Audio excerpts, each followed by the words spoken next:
Hi everyone and welcome to the Desteni I Process live Google Hangout. We host Hangouts here on the Desteni I Process channel on YouTube and on Google Plus every Thursday. And at the moment we're busy walking a series on family dynamics, transforming family dynamics. In this Hangout we're going to be talking about divorce, which as most of us are familiar with is a very complex and very big topic. As always, you're welcome to ask questions here during the live broadcasting. You can do that on Google Plus on our event page. If you're watching this live on YouTube, you have to click the link where it says "Be part of the conversation" down in the corner, and that will take you to our Google Plus page from where you can ask your question, or if you want to post a comment about your experiences with divorce, you're very welcome to do so, and we will share your comment or your question here during the live broadcast. We're going to be talking for about 40 minutes, so make sure that you get your comment in or your question in during those 40 minutes. If you're watching this after we've done the live recording, you can post your question or your comment on the YouTube comment section, and we'll make sure to give your comment or your question to the participants. So without further ado, let me introduce our panel today. We have Carrie with us from Maine, USA. Hi, Carrie. Hi. And we have Lauri with us from Turku, Finland. Hi, Lauri. Hello. Glad to be here. Very glad to have you as well. And then we have Christina with us today, who's actually going to be co-hosting the Hangout. And Christina is from Minnesota, USA. Hi, Christina. Hey. So this is actually our first time with the co-host, so that's going to be very cool. I'm very glad that you're able to join us. Yeah, glad to be here. Okay, so let's get straight into it. Let's talk about divorce. Carrie and Lauri, I know that you guys have a bit different experiences with divorce, and we want to make sure that we cover both divorce from the child's experience as well as divorce when you're an adult. Specifically in terms of also sharing how you have applied the Desteni tools and how you have utilized the Desteni I Process course to assist and support yourself in relation to the topic of divorce. So in terms of getting started, Lauri, can we start with asking you if you can share a bit about your experiences with divorce, specifically as a child where you faced your parents getting a divorce? Okay. I was born into a marriage that in a few years ended up in a divorce. And, well, one of the consequences was that, well, at least personally, I haven't heard a single marriage end without conflict. So that made my home environment and the people in it to an extent unstable because they were going through that process. How old were you? I was 4 when we moved out. So we're talking about those really early childhood years. And, well, I didn't understand what was going on from 2 perspectives. I first of all didn't understand that something was wrong. I was quite carefree as a child, I think most are. I mean, the conflict wasn't really directed at me directly, but the situations that I saw the conflicts happen, in retrospect, I will go that when we talk about the Desteni tools, but those experiences did have an influence, even though my parents did their best and went out of their way to protect me from what was happening. So how did it influence you? I can't say for sure that I've found all the points, but I think that the biggest influence to me was that fairly early on I understood that the people that I depended on needed help. Basically that my family needed help, which in those days as a concept for me was that my world needed my input, or otherwise it might fall apart. And since I'm a small child, that would be really bad for me. So In comparison, I see that these people are going through commotions. Well, I'm relatively stable within it, so I might as well put my own problems aside and try my best to help. And I think these points were my main influence. I mean, in time, what happens with stuff like that is that the ways of looking at, I never let go of that way of looking at things, and Right. it just evolved. So first it was, I need to help my world, which was my family, and later on I felt responsible to help, even though I couldn't, or the responsibility was mine. You know, an unhealthy relationship to responsibility, you could say. It's a very classical reaction, right? You know, that the child will either think that they're the ones that are creating the problem, or as you say, will take on the burden of keeping the family together or keeping the stability together. But then, because you're a child, your interpretation will be very, how can you say, not as clear. You know, that it will be Yeah, difficult. Yeah. you don't know all the factors involved. Yeah. Yeah, I think that well, from that, the biggest outflow was that when you try to help but you don't know how, you will face a lot of situations where it doesn't go how you planned. And in such situations, you might, as I did, kind of blame myself that, okay, dude, you got to do better. This time it didn't work. I will get to the bottom of this in order to understand the situation in a way that I can fix these people to stabilize my world. This is really like a simplified version of what I went through then, but in essence, that's what it was. Yeah, so this goes to show how whatever happens to us when we're small children, especially before the age of 7, I was about to say 17, how that really comes to shape the people that we grow up to become, and the patterns and the personalities that we'll be living out, you know, without knowing consciously where this actually comes from. Why is it that I have this desperate need to help everyone around me? So that was very, very nicely laid out, and of course not a nice experience for a child. But how about, do you want to say something, Christina? I want to add one more point. I mean, we will probably get to this more later on, but I want to emphasize that in retrospect, when I still want to help people, I just don't want to do that desperately. So Yeah. I'm actually glad that I was pushed into the situation that I had to consider things from the perspective of other people, and I had to stop my, play, for example, which is a thing that I desired to do, for things that had to be done. So good things can also come from it. So it's not a end of the world type of situation. That's awesome. I mean, let's definitely talk about that later in terms of how to transform these traumatic experiences into gifts and skills that you can use. That's a very cool point. Did you want to add something, Christina? Yeah, I think that's a very important point in terms of children. In the context of divorce, or just in general in our childhood experiences, it's really easy when there is no communication given to the children for the child to form assumptions about what's going on, and to interpret and create their own ideas about what's happening, and to avoid any unnecessary conflict in relation to the ideas that the child is creating. For the parents to communicate. I mean, just from the child's perspective, asking that communication is given to the best of the parent's ability to avoid any, unnecessary conflicts down the road. So, Carrie, let's talk a little bit about your experiences with divorce as a child, because I know that you have a different experience from Laurie, but still there might be some of the same experiences coming through. I do.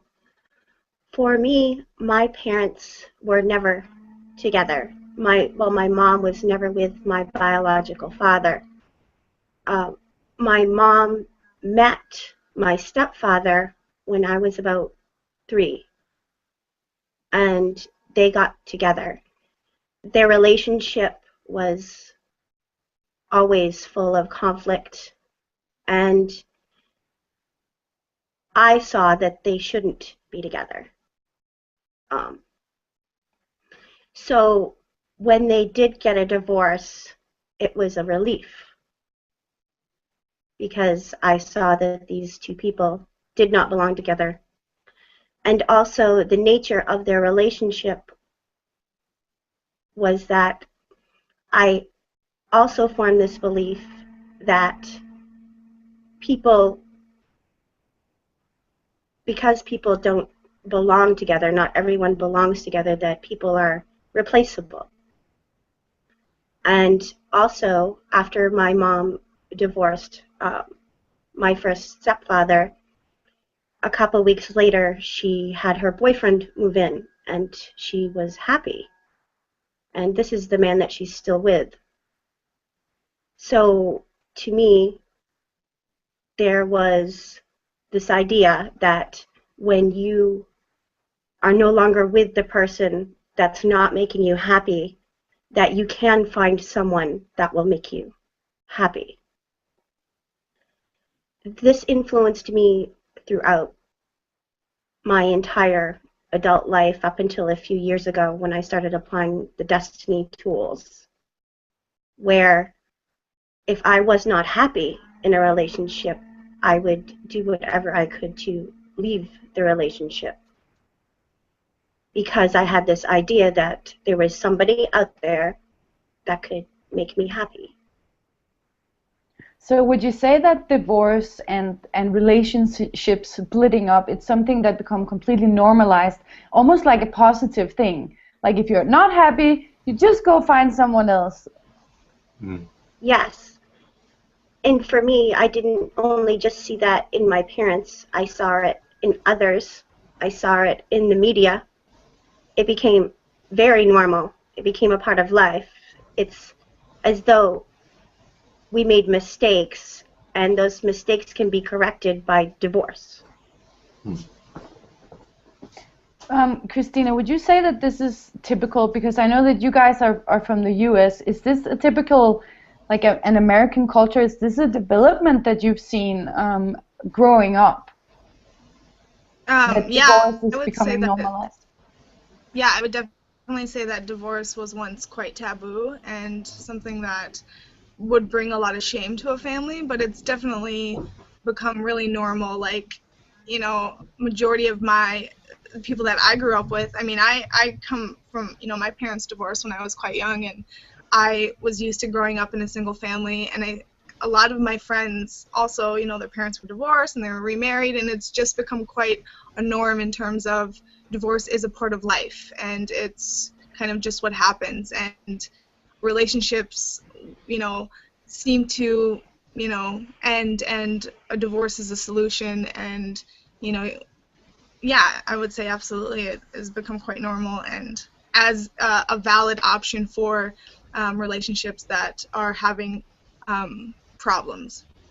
It's quite interesting to see how we have these like polarized historical developments, where you will have in the past, and everyone talks about it and remembers, and this will now be our grandparents' generations, who, you know, where we talk about, oh, and it was so horrible, and you weren't free, and especially the women, you know, you couldn't just leave the relationship, and then the polarization becomes, but now, you know, you can go out, you don't have to stay in the relationship. So then it becomes something that is just so positive. Of course, no, I mean, this is just one dimension of the issue of divorce, because as we said, it's very complex. But it's interesting how we polarize things in this way. Well, we'll remember, you know, how it was before, and then, you know, try and solve it, not realizing that, you know, you cannot look at it that way. You have to be with what's here now.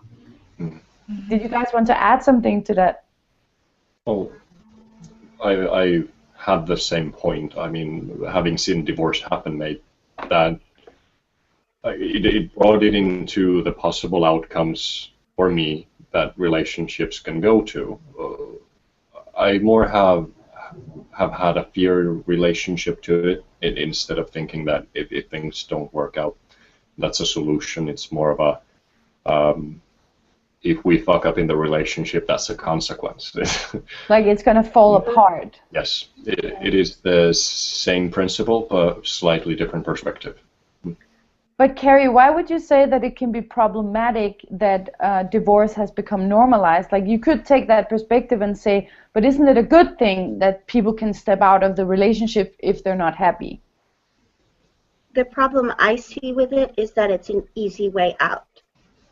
And it's easy to justify your reasons for wanting or needing to get out of the relationship instead of facing who you are within the relationship and who you are as you and the potential of the relationship. Because for me, and I'm sure that many others can relate with this, I had beliefs and ideas and expectations and imaginations and fantasies of what a relationship was supposed to be. And I over and over again attempted to force my partner or my partners into living up to those ideas and beliefs and imaginations instead of looking at where those ideas came from and investigating myself and what I was trying to do. And I never once allowed a relationship to be an expression of two people being together. It was like I had this idea and I had to make it right. It had to be perfect. And if it wasn't, then I would walk away. So that, I would say, is the problem, is that if we continue to walk away from ourselves and ourselves within relationships and the people that we're with, we're never going to be able to see the potential. Yeah, I absolutely agree, and I can relate to that very much in my relationships. Growing up in a you could say a post-divorce culture, because you know in my generation it's completely normalized. It's not even strange. It was actually very strange when people had parents that were still together. It was like, whoa, that's weird. So I would get to the point in the relationship where the fights would start, and the miscommunication, and the jealousy, and just like, you know, growing apart, not feeling anything for each other any longer, and then I would leave the relationship. And it's only now when, after participating with Desteni, and I'm in a actual real committed relationship, that we got to the demon part, you know, the part where all your nasty, all the things that you don't want to admit exist within you or face in another, you know, stand by in sickness and in health in another person. We got to that point, and then we got over it. You know, then or rather, we went into it.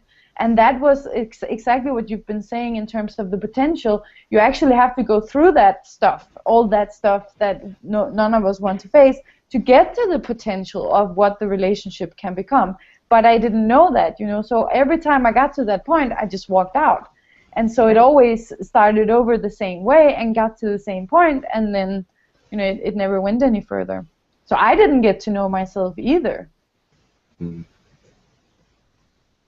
So, Carrie, you were talking about how when you then found Desteni and you started participating with Desteni, your perspective on divorce changed. So how did that happen, and how did that change also the relationship that you're in now? First of all, it took time for me to realize that divorce is mostly unnecessary. Obviously, there are some relationships where it is best to get out of the relationship if it's an abusive situation. In my case, that was not the case. So the first step for me was to give. What I did was sit down with my partner and find out what it is that he wanted. And then I came up with a plan to give that to him. You know, he wanted to get together on the weekends or when he wasn't at work and just be together or go grocery shopping together. So that's something that I gave to him. As time moved on, this giving freed me up to focus on myself. So if a situation comes up in the relationship and I find that I am reacting or going into blame or any justification to walk away from the relationship, I'm now at the point where I can slow myself down.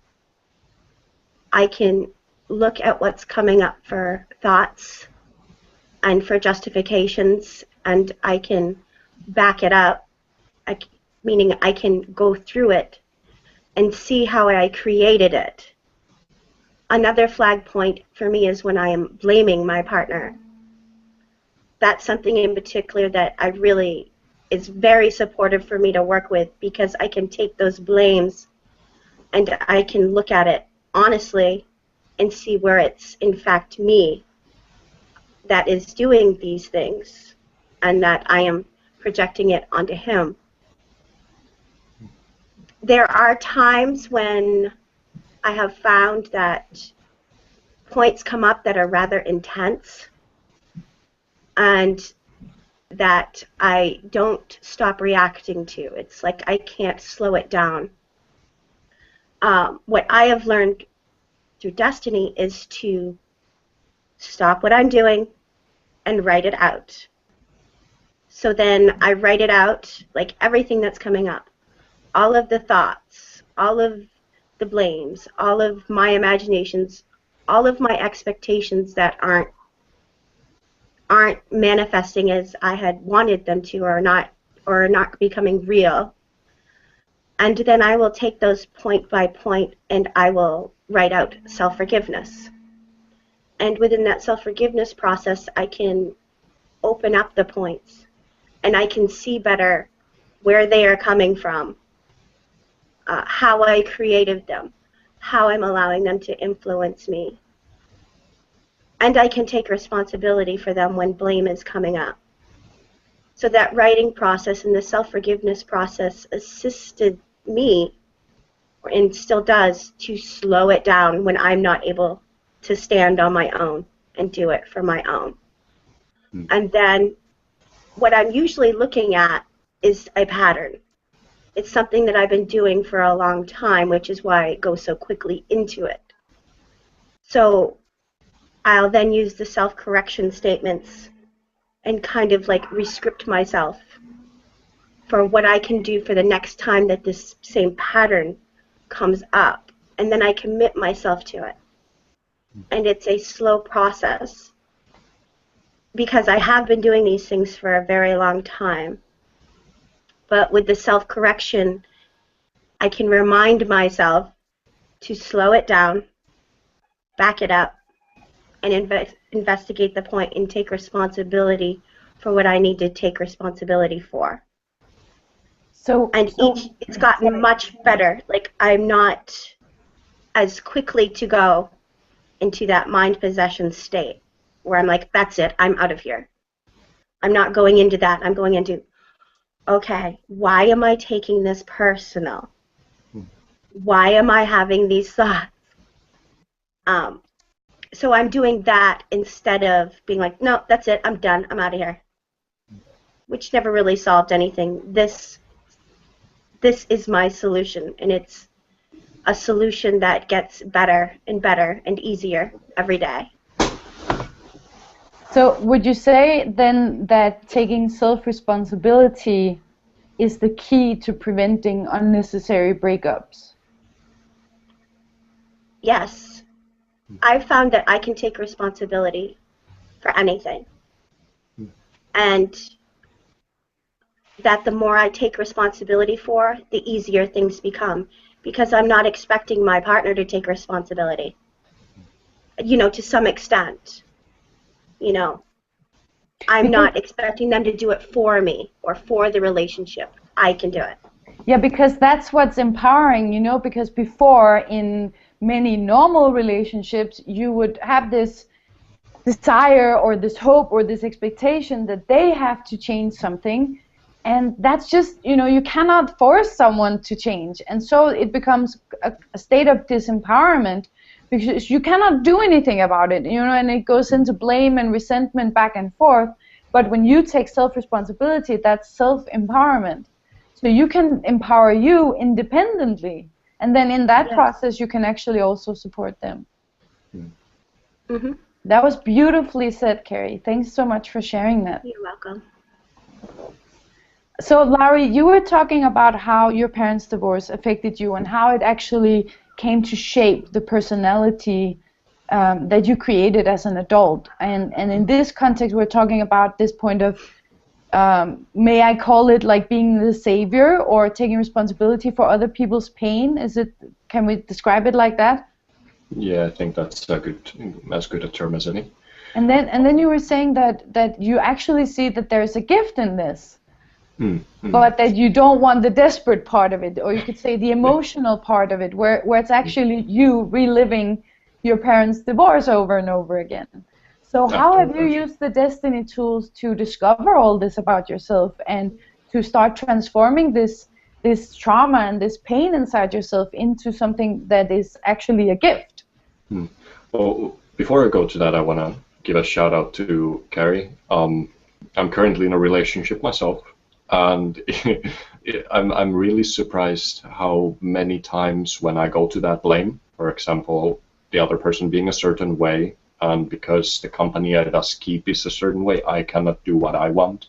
I cannot express myself like I want to, and then I take a step closer to that back door of ending the relationship.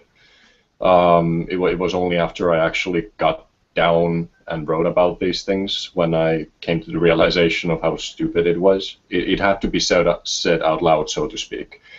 And after that, I noticed that, yes, I can express myself. And in fact, when I do, the interaction between my partner changes.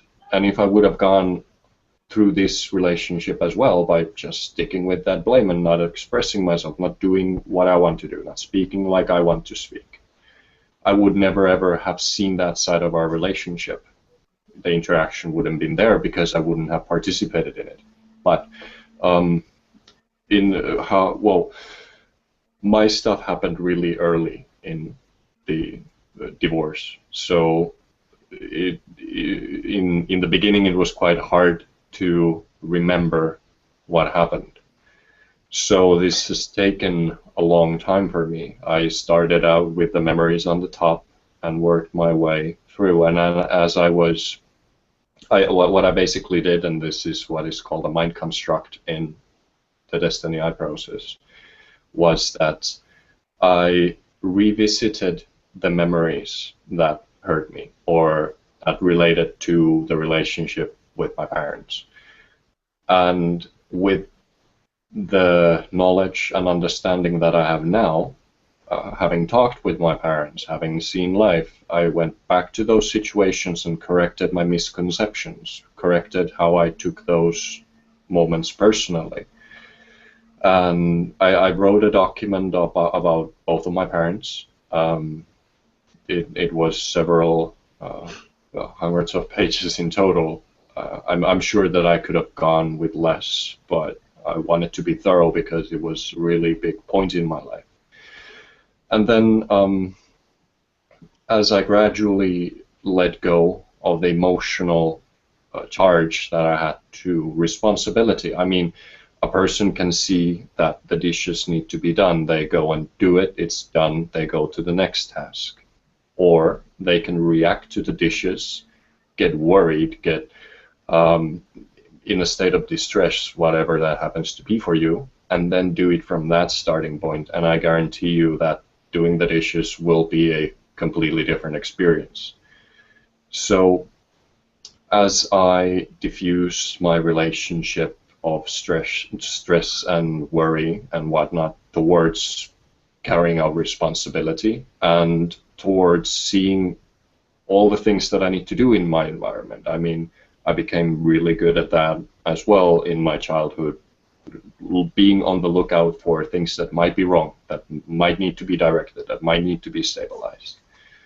I noticed that these are actually really handy skills to have.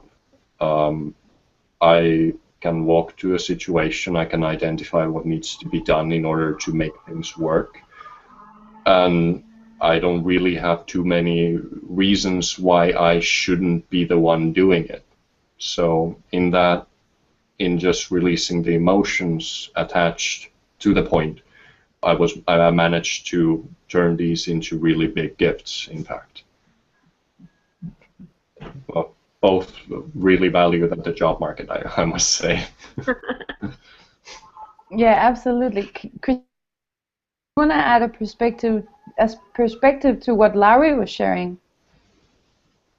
I like his perspective on, I can do this. It's here. There's no reason why the other person has to do it, or that I should expect them to do it when I'm perfectly capable of doing it. I like that. So, something that I noticed in when you were talking about the mind construct, Larry, is this point of, like I was remembering when I've written out points for myself, or like you were saying, Carrie, with these patterns that we're just living and we don't know why, and we don't know why we just go into these reactions. It's basically like you feel like you don't have any control over yourself. And then when you start writing it out, and at first you might not really know what you're doing, you know, but then as you go deeper and deeper, and you get to these that can seem like really silly childhood misconceptions, like I'm responsible for everyone in the world, or my mother hates me, you know, these like very basic, and then you're like, oh, it's like the whole point just dissolves, you know, this thing that you've been living, and it's been so complicated, and it's been this like, you know, deep pattern, and then it turns out it was this like one little thought when you were 5 years old, where you didn't know any better, you know, and your parents also didn't know any better, and that then came to shape your entire life. And you can actually go back through using these techniques that are in fact quite simple, and resolve it, you know, and you can let go of it, and you can change. It's rather amazing. Yeah. I have a question for Carrie. When you had talked about how in your relationship the point of divorce came up in terms of a possible solution or outcome from what you guys were facing in your relationship, what would you say to someone who is facing a similar point in terms of divorce seems like an inevitable outcome or the only option? What would you say to someone who might have, you know, the idea that divorce is coming up, but maybe are afraid of that, you know, particular outflow? You know, what would you suggest to someone who is facing that point? The first thing I would suggest is for them to take a good look at their expectations of the relationship, and to look at how they created those expectations and why they're holding on to those expectations. Because the expectations that we create usually benefit us. It's what we're getting from the relationship. Whether it's love, cuddling, holding hands, security, money, sex, it's always what am I getting out of this? And those are things that you have to take a look at and see if they're actually realistic for you to have all of those things. That would be the first suggestion. The second suggestion I would make is to sit down with your partner and to ask them what it is that they want, what it is that they need, and also for yourself decide what it is realistic for you to want and need in your daily life. And together work out a way that you could possibly give those things to each other. Those would be two great starting points to not go into divorce, and to actually give yourself an opportunity to see if there's potential in the relationship before walking away from it. I also really liked what you said earlier, that most divorces are actually unnecessary, because that places the whole thing into perspective, you know, that it actually requires a really dire, difficult situation. And a lot of times it seems a lot more complicated than it necessarily is. Yeah, I agree. So it's about getting back to basics, or getting down to the basics. And then also another point is that a relationship is first and foremost practical. You know, it's communicating, living together, having sex, sharing one's room. You know, that is what a relationship is first and foremost. But we have this idea that it should first of all be fulfilling, and fulfilling all these fantasies, and feel loved, and feel all of this, which most of it is, like you said, it's actually your own little, you know, it's actually quite delusional, and it's a lot of those things are things that we can in the end only give to ourselves. Mm-hmm. And so that's a really good point. Yeah, and so giving to ourselves. Yeah. And I can also share that in my relationship, I was on the fence for the first 2 years of the relationship, completely on the fence. I had like a constant back door, basically the same story as you, Carrie, because I walked out on all my other relationships, so it's become normal to have that back door. Like, oh, but if I don't want to, if it turns bad, I can always walk out. So something that assisted me was to, and actually it was only from that moment that I could really start working on the relationship, was when I made a commitment to say, I'm sticking to it, no matter what. You know, and I trust myself to know that if it is really necessary to stop, that then of course I will do it. But there's this big difference between that and then all these back doors and excuses, and oh, because I had all this, oh, it would be so nice to be free, and it would be so much easier to just be by myself. But all of that was because I was, for the first time, forced to facing myself.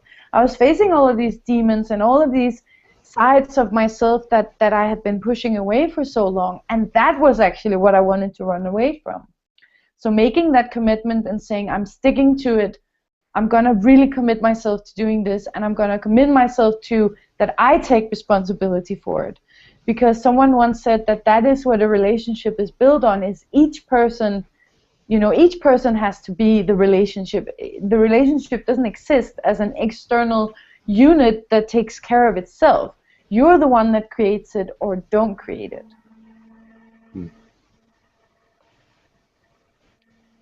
So before we finish for today here, Laurie, do you have any suggestions to others who might be facing divorce in the context that you have, in terms of how it can be a traumatic experience from one's childhood, or even from one's own divorce in the past? Like, what would you say to someone who is facing that? What can they do? There are a few points. I mean, first is, and I'm pretty sure this is not easy, it wasn't that for me at least, would be to have the humility to realize that you probably misunderstood a lot of stuff when you were a kid. I mean, it's hard to understand at that stage what a divorce is like, especially if it has lasted for a long time. So probably a lot of the dramatic stuff that happened in your past does have an explanation to it.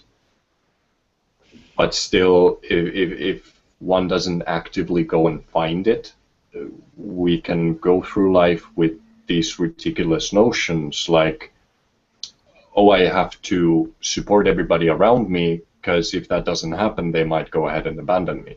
I mean, this has been a really deep down fear of mine. It's not something that's actively in your mind. It just comes through how you behave, how you are with other people, how relaxed you allow yourself to be. If you're just, you know, one among the guys, or the only one who's stressing out all the time. Another point, and this is, if you can do it, is to speak with your parents about it.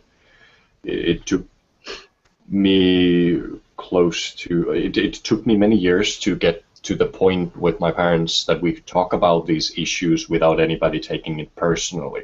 I mean, they're not easy topics to approach, but through time and the more stable you stand within having faced your past, the more you're able to communicate the points to your parents stable, so that there can actually happen a dialogue where a parent and a child go through how that process came about.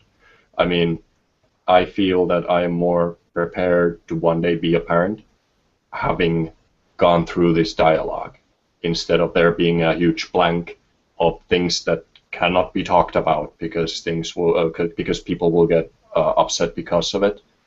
I instead now have a lot of understanding of how things might pan out, how a child might understand a situation.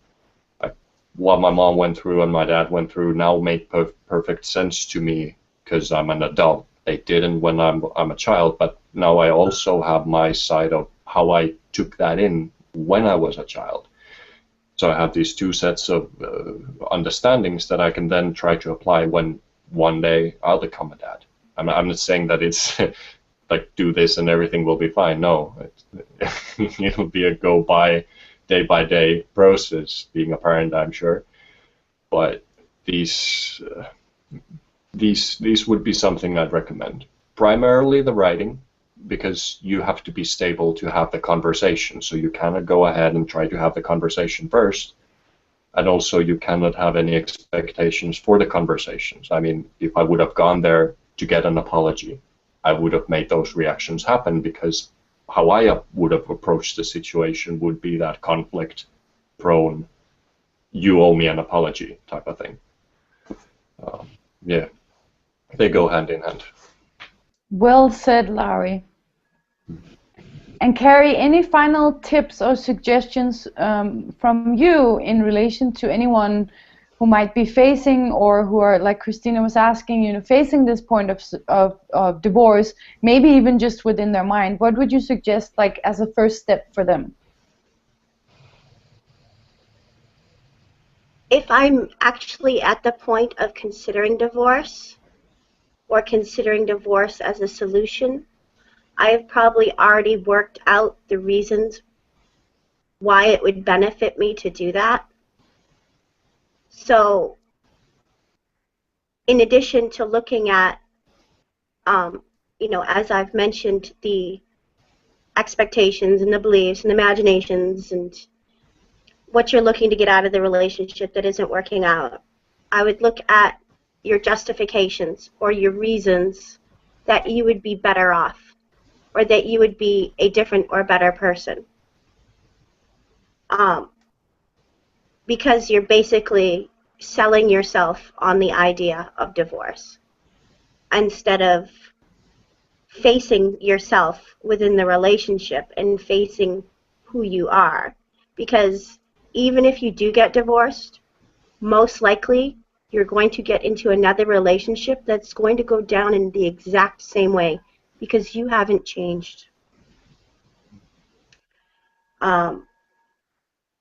As an additional support for yourself, you could look at the Desteni I Process courses. There is the DIP Lite course, which is free.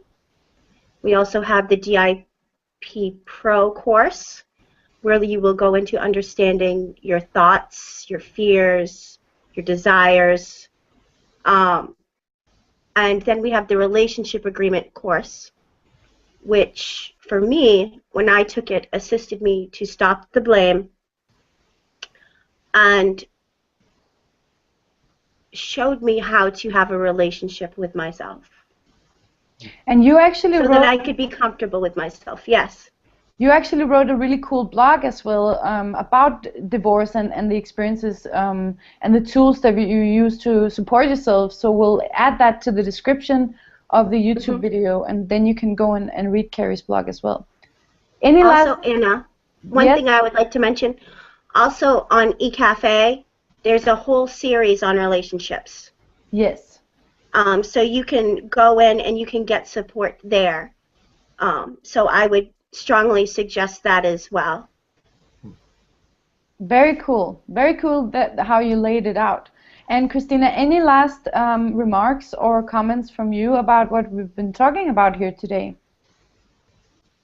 Yeah, I would say that in terms of divorce, it is definitely something that can be slowed down in terms of really looking at where you're coming from in considering divorce, and also to look at the consequences and effects it can have on those around you. So it's, a lot of times divorce can be maybe coming up within a point of self-interest and you thinking about how this is going to be better for you and you don't have to exist in conflict anymore. But that decision and that those actions of divorce can have quite an effect on everyone around you, including obviously the children. And so I would say that, like both have said here, it's definitely important to look at, where you're coming from, what is fueling the desire to have, to walk through such a point or to make such a decision. And, like Carrie said, it's so important to consider that, divorce is such an easy way out, and to perhaps consider exhausting all other options in terms of finding a solution and seeing if it can really work, and whether, a divorce is just a back door. And yeah, so instead of giving up, considering, how you can change, how you can take that point of responsibility, like Gloria was mentioning too. I think it's very important. Yeah. So guys, we're rounding up our hangout here. So Laurie, Christina, and Carrie, thank you so much for being here. It would be great if you guys can hang around as we finish off the hangout. Next week, we're continuing with this series on transforming family dynamics, and we're going into a bit of a different topic because we will be discussing sibling rivalry and sibling relationships. So that is going to be very interesting. And then we're continuing with our series also on relationships that Cerise Pullman is going to be walking. You can find all of these series on our YouTube channel, but she's going to actually come here the first Thursday in every month and continue this series on relationships. So that ties really well in together with the topic of divorce. So I definitely suggest to check those hangouts out as well. It will be once a month, and we've already completed the first one, so definitely check that out. And of course, as Carrie said, check out the Desteni I Process Light Pro course and the Agreement course, as well as all the awesome and amazing material that you can find on eQuaf. So everyone, thank you so much for being here. Please remember to thumbs up our video on YouTube and subscribe to our channel so that you'll be notified next time we do a hangout. Bye everyone. Bye-bye. Bye, thanks.